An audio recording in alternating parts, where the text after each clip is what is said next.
آئیے بچوں بڑھتے ہیں آیت نمبر 4 کی طرف۔ اللہ تعالیٰ فرماتے ہیں ان اکرمکم عند اللہ اتقاکم۔ ترجمہ، اور اللہ کے نزدیک تم میں زیادہ عزت والا وہ ہے جو زیادہ پرہیزگار ہے۔ بچوں اس آیت مبارکہ میں اللہ تعالیٰ تمام انسانوں کی مساوات کا ذکر فرماتے ہوئے کہتے ہیں کہ تمام انسان آپس میں برابر ہیں، لہٰذا کوئی انسان خود کو کسی سے برتر یا بڑا نہ سمجھے اور تکبر نہ کرے، اور اسی طرح کسی دوسرے کو خود سے کمتر نہ سمجھے، کیونکہ تمام انسان اللہ تعالیٰ کے نزدیک برابر ہیں، اور اگر کسی کو کوئی درجہ کوئی کرامت حاصل ہے تو وہ تقوی کی بنیاد پر حاصل ہے۔ اس آیت کو مکمل آپ کے سامنے پیش کرتے ہیں تو آپ کو اس کی اچھی طرح سے سمجھ آ جائے گی۔ اللہ تعالیٰ نے فرمایا یا ایھا الناس انا خلقناکم من ذکر وانثی وجعلناکم شعوبا وقبائل لتعارفوا ان اکرمکم عند اللہ اتقاکم ان اللہ علیم خبیر۔ ترجمہ، لوگوں ہم نے تم کو ایک مرد اور ایک عورت سے پیدا کیا اور تمہاری قومیں اور قبیلے بنائے تاکہ ایک دوسرے کو شناخت کرو، اور اللہ کے نزدیک تم میں زیادہ عزت والا وہ ہے جو زیادہ پرہیزگار ہے، بے شک اللہ سب کچھ جاننے والا اور سب سے خبردار ہے۔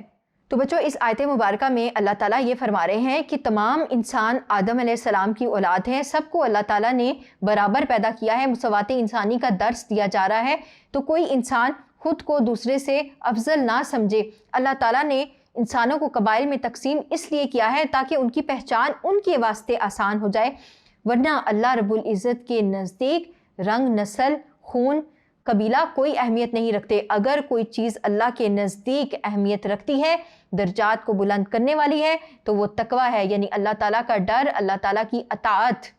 تو جو کوئی بھی اللہ کی نظر میں اچھا بننا چاہتا ہے تو اس کو چاہیے کہ وہ تقوی اختیار کرے۔ تو جو کوئی شخص تقوی اختیار کر لیتا ہے تو اس کا نفس پاک ہو جاتا ہے، اور پھر اس کے نتیجے میں وہ دوسرے انسانوں کو خود سے اچھا سمجھتا ہے، نہ کہ یہ کہ خود کو ان سے افضل سمجھنے لگے، کیونکہ اللہ تعالیٰ نے مساوات انسانی کا درس دیا ہے۔ تمام لوگ برابر ہیں، سب آدم علیہ السلام کی اولاد ہیں، کسی کو دوسرے پر فضیلت حاصل نہیں ہے، لہٰذا آپس میں تان و تشنیع کرنے سے منع کیا گیا ہے۔ اس کے ساتھ ساتھ بڑائی تکبر سے منع کیا جا رہا ہے، اور یہ فرمایا جا رہا ہے کہ اللہ کے نزدیک کرامت صرف متقی شخص کو حاصل ہے۔ اور جو دنیاوی تقسیمیں انسان نے بنائی ہوئی ہیں، گورے کالے کی تمیز، رنگ نسل کی تمیز، اس طرح کی چیزیں اللہ رب العزت کے ہاں مقبول نہیں ہیں۔ اللہ تعالیٰ کے ہاں مقبول چیز اگر کچھ ہے تو وہ صرف اور صرف تقوی ہے۔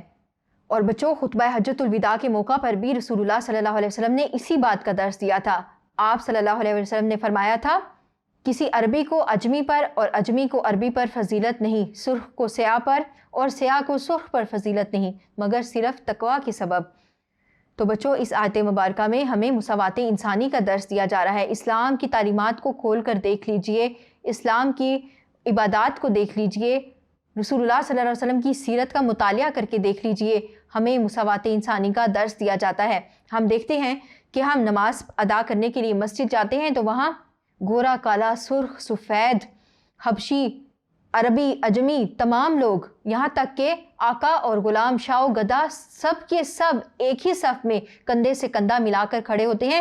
تو مسجد جانا، نماز پڑھنا، یہ مساوات انسانی کا بہترین درس ہے جو روز ہم 5 وقت سمجھتے ہیں۔ اس کے ساتھ ہم دیکھتے ہیں حج کے موقع پر لوگ دور دراز کے علاقوں سے آئے ہوتے ہیں، زبان، رنگ، نسل سب کچھ مختلف ہوتا ہے، لیکن سب ایک اللہ کی عبادت کر رہے ہوتے ہیں۔ سب کا مقصد ایک ہی ہوتا ہے کہ اللہ تعالیٰ ان کو بخش دے، ان کی عبادات کو قبول کر لے اور ان کو گناہوں سے پاک کر دے۔ سیرت رسول صلی اللہ علیہ وسلم کا مطالعہ کیا جائے تو ہم دیکھتے ہیں کہ آپ صلی اللہ علیہ وسلم نے مساوات انسانی کی تاریخ رقم کر دی۔ آپ صلی اللہ علیہ وسلم نے اپنی پھوپھی زاد حضرت زینب رضی اللہ تعالیٰ عنہ کا رشتہ اپنے آزاد کردہ غلام حضرت زید رضی اللہ تعالیٰ عنہ سے کیا۔ آپ صلی اللہ علیہ وسلم کا لباس سادہ تھا، آپ صلی اللہ علیہ وسلم کا گھر سادہ تھا، آپ صلی اللہ علیہ وسلم کی غذا سادی تھی۔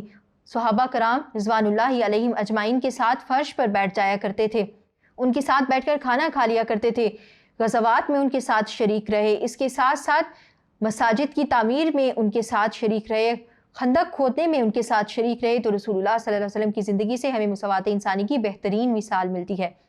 یہ تھا بچوں اس آیت مبارکہ کا مفہوم، جس میں ہمیں مساوات انسانی کا درس دیا گیا اور بتایا گیا کہ اگر کسی انسان کو تکریم حاصل ہے، بڑائی حاصل ہے تو وہ تقوی کی بنیاد پر ہے، اور وہ بھی صرف اللہ رب العزت کے ہاں، ورنہ یہاں زمین پر تمام انسانوں کو برابری حاصل ہے۔